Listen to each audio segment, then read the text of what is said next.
நண்பர்கள் 5 பேர் பழைய வீடு நோக்கினே.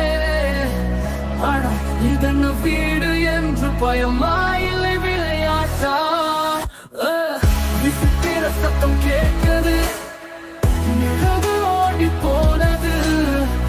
ஆஹா பேயா என்று அனைவரும் கையில் பிடித்தது. கதவு திறந்தது காற்றால், குட்டி பூனைகள் விளையாடல். அப்பா பயம் என்று நினைத்தது, விளையாட்டே ஆகிவிட்டது.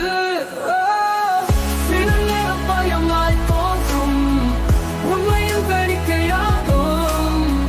நகைச்சுவை முடிவாய் வந்தது, அந்த நாள் மறக்க முடியாது.